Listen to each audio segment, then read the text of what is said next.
When my back is against the wall, there's only one way for me, and that's forward. And I will do everything in my power to fight my way up again. And you know, your perspective in life changes every now and then. As I said, with fame, with money, and with success, you know, there are too many people who become close to you, and you know, you tend to sort of forget from the core of your heart who you really are. But this is the guy I've always been. And the beautiful thing about my journey from a young age group has been that I was part of an academy where no one was talking about that academy or that club. So for me, the only way up was, if someone's getting 100, I have to get 200. Otherwise, no one's going to notice me. And I had that fire inside me all the time. And that's exactly what I did to come up the ranks. I scored so many runs that people could not ignore me, because that was my only driving force. And that actually came from the example that my father set for me. There was a time in my life where there was an opportunity. I was selected for under 14 Delhi team, and then I was dropped at 1 a.m. because of some complications. And you know what happens in state levels. Someone was preferred over me because of some compensations that were done and stuff like that. So same was offered to my father as well, that if you can, maybe he can get into the team after 2 games. So my father straight away said, I'm not going to pay a single penny to make him play. If he can play on his talent, so be it. If not, it's not meant to be for him. So that stuck with me for life. And I've always relied on myself and what I can do as an individual first. And then I'll take help along the way, and people who have been willing and open to help me and understand who I really am. When my back is against the wall, there's only one way for me, and that's forward. And I will do everything in my power to fight my way up again. So the whole journey, the kind of matches that have happened, the kind of knocks that have happened, the kind of moments that have happened that people have looked and said, wow, I want to do the same. It's literally me making an impact on other people through this game. So that's when I realized this is my journey, and I need to do things in a very organic, in a very, very pure way. Because when you watch it on TV, you can tell the difference between someone trying to fake it or someone playing with heart, and you obviously want to repeat the same. I saw that in my heroes. So I thought, look, this is exactly what I need to do in life. There was not even a moment of doubt. The only way to deal with social media is I can relate that example to that 2014 tour and what happened after. It does not matter at all what people have to say about stuff that you post, stuff that you do online. At the end of the day, you have to stay true to why you did what you did. Does that make you feel happy? Is that happening with pure involvement? Is that coming from an organic source? As long as that's the answer, you don't need to worry about what 5 people have to say about you in the comment section. Because I know for a fact people do get affected by this. People take it very, very seriously. And for me, that's just noise. At the end of the day, those are letters typed by someone in a comment section. Why should it bother anyone? Why give that much importance to a person you have no idea who that person is? Stay true to who you are. As an individual, realize your own potential and what you can do with your life. Utilize social media for the right reasons. Don't let it control you. Have control over it to an extent where you know exactly what you need to do with it. And me and Anushka both follow the same thing. She says the same thing. Don't let social media control you. You be in control of how much you want to look at it, what you want to do with it. If you've posted stuff, you don't need to bother about whether 1,000 people abuse you online, whatever they have to say about you. That's just noise for me. And that's always been the case for me as an individual. I've been booed by 40, 50,000 people regularly when I enter the stadium. If I start focusing on those 50,000, I can't play a ball. For me, that's an opportunity. That's an opportunity for me to say, okay, fine, things are stacked up against me. Let me test myself how good I am. So I think the same thing can be applied in that regard as well. When you are expected to be strong and looked at as a strong individual, people forget to ask you how you were doing. So it hit home for me, it was like, this is it. Because I've always been looked at as someone who is very confident, very mentally strong, and, just can endure any situation, any circumstance, and find a way and show us the way. And sometimes what you realize is that at any given point of time in life as a human being, you really need to just take a couple of steps back and understand how you are doing, how your well-being is, where it's placed. So there is not many places that I wouldn't use the term greats, but people who have played for a long period of time and are looked at as strong individuals, there are not many places they can go and explain things in a way that the other person understands. Playing a sport means you're totally aware. in every moment. You're totally present with what's going on. It's not just ha, he, and kara. And you have to be present. You have to do that thing with absolute commitment, with fine details. Usse aapko, that same intent can be applied anywhere in life. Because once you're involved in that moment, you will give your best output, whether it's for sport, whether it's for work, anything. I would tell them, don't make them just play sport. Teach them. Because when I was growing up, I had no idea about rules and regulations of majority of the sports around me. Now, when we play cricket, you understand the way the situation of the game is going. So as a fielder, when you're standing in the field, what distance should you be from the batter to make a difference here? Do you have to be 5 steps back, or do you attack 5 steps more? Because you can sense that he's trying to do this particular thing, the ball might land up here, and you need to be physically fit enough to be in that place to eventually make a difference. Yeah. This is all learning. This is not happening by chance.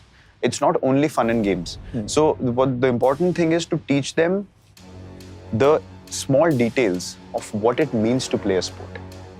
It helps you in your attention span and to be able to focus so much.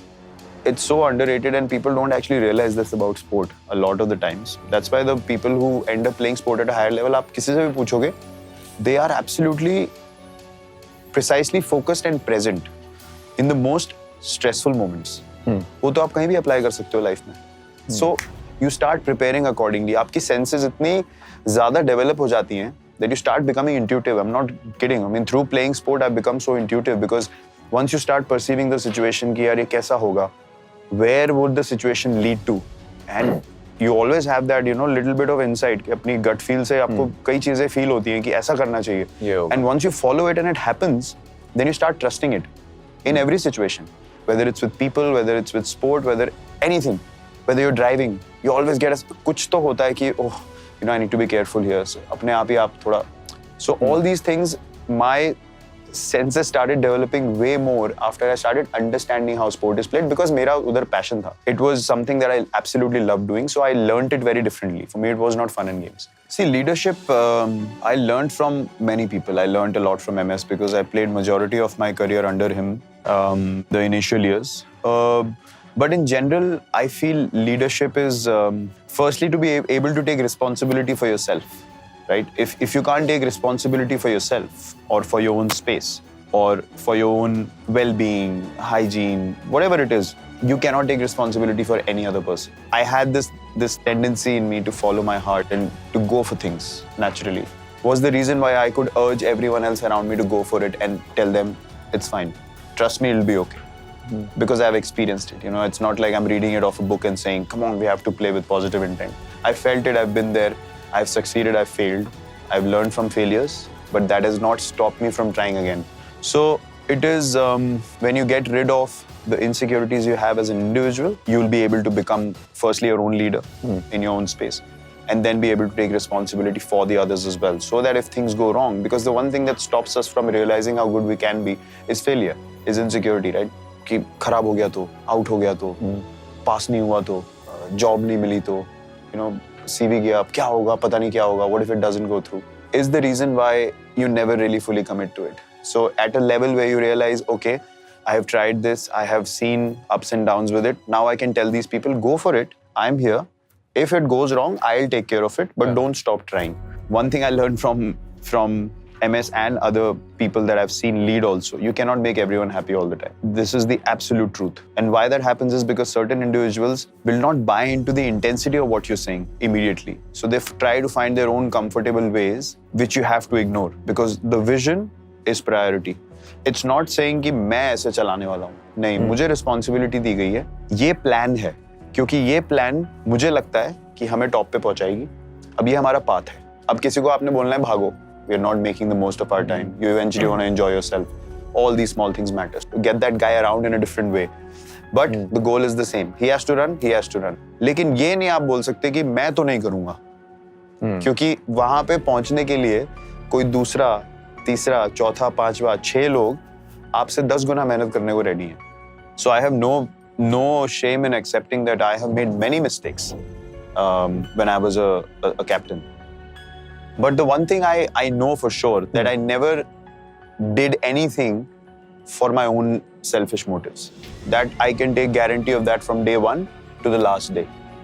कि मैंने एक भी काम वहाँ पे अपने लिए नहीं किया. मेरा एक ही गोल था कि टीम को कैसे आगे लेके जाना है. उसमें आपने डिसीजन सही लिया कि नहीं, I can totally accept it. You make mistakes, like you make errors when you play, you get out. That's a failure. Failures will keep happening. But intent was never in the wrong place.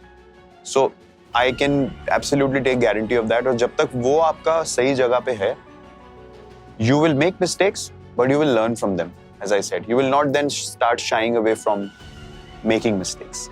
Or then you start taking it as the whole journey and what went well, what didn't go right. And then you learn from all situations. So that's exactly what happened to me. Hopefully, I will keep being in this space that I will drift, but then you come back very quickly because you've had a knock on your head and a big one. So it's a blessing that I was able to get so much of grace and learning through that phase. People take for granted what has happened, whether it's your journey from when you were a kid watching your idol play on TV to playing with him, to seeing his retirement, to carrying on the responsibilities, to a point where I am today and what you just mentioned. It is surreal. I mean, again, the focus can be, oh yaar, abhi itne match ho gaye. But I'm looking at exactly what you're saying.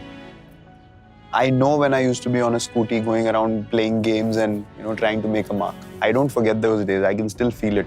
It's like living for me even now. The people on the outside have no idea what I'm not saying that my journey has been so difficult. No, it's dear to me. I'm not saying कि मैं बहुत बेचारा आदमी हूँ और मेरे को कुछ मत बोलो. They don't have an understanding, so they'll say what they have to. But I know who I am. I know where I've come from, and I know what path I have to go. And honestly, these things do not matter to me in a achievement sense. They matter to me because the dream you had as a child, you see that unfolding in front of your eyes, and that is a blessing. That is a true blessing because you're able to work towards it. Again, the beauty of being in my profession, playing a sport, is that it didn't happen by chance. The blessing was there on your head. The hand was always there, but the hard work was the only thing that was in or given to you to do. Nothing else is in our control. We can only do things with the right intent, with the right output. That I did for whatever number of years I've been playing, since I started playing cricket. So that makes me very, very grateful that I was able to live up to that blessing that I was given and continue to do so till the time I play the sport. Well, I think my father, firstly, was a very punctual man. And then my coach as well. For him, not being on time was absolutely not accepted. There was no tolerance for that. So 6 a.m. practice means I was there 5:45 every morning. I'd probably sit there, wait for the fog to clear out, and then start knocking balls before everyone arrived. That just became a norm for me. Even now, when I have the opportunity to go into the gym early or come to practice early, I would take it with both hands, and it's just become a habit for me now. And also, I think the more busy you get, especially when you have to do commercials and stuff, I like to reach on time and I like to leave on time. It should not filter either way. So I think it's just become a part of my life now. Playing at this level over a long period of time, you tend to go into a space where you become a bit insecure, you become fearful, you want to prove to people how good you are in different conditions. And to be honest, before that Australia tour, I was treating every foreign tour like, more like an engineering exam that I have to pass somehow, and I have to show people that I can play at this level. But there I realized that, once you're down and out, there was hardly anyone who came to help me. There was hardly anyone who was looking towards me and saying, listen, let's work together and, try to get your game up to speed. Everyone was just going after me left, right and center. So I was like, am I playing to prove these people wrong? For what? I've got nothing to do with them and they literally have nothing to contribute in my life. So I went back home. I was down for quite a bit. The great thing that happened at that stage was I realized who's with me, who's not. Things were filtered to an extent that I just got so relaxed when I went back home. I was like, okay, I've hit rock bottom now. No one believes in me. Everyone thinks I should not be playing test cricket. So what can I do? I can just work as hard as I can. Went into a bubble. I went to Bombay as well. I called Sachin Tendulkar. I asked for his help. I said, See, I want to get my game right. I want to understand what it's like to score runs at this level. My mindset was simple. I went back home, I told myself, listen, you can't play test cricket to show people that you can play in England and play in Australia and not get out. And if you don't score, it's no point. You play this game to make your team win. So my mindset was, I'm going to go to Australia, and how am I going to score runs against these guys? I wasn't going out there to survive. And from the time I got back home till the Australia tour, I promise you, I was visualizing every day when I was working out in the gym that I'm hitting Mitchell Johnson, I'm hitting these guys all over the park. And those things came to life eventually because I convinced myself to an extent. When I went there, I was absolutely fearless and things just started flowing. I would just say that start playing any sport that you have any interest in. When you get competitive and things get tough, there comes a moment, even when you're playing for fun, that you have to make a choice whether you want to go ahead or not. And trust me, if you start making those choices, it'll make a difference in your life. I'm not saying that you'll become a professional sportsman or a sportswoman, but that intent to take a leap when things are tough, it'll help you in every profession of yours, every day of your life, with people, with your work, anything that you encounter. And that's a guarantee I can give everyone.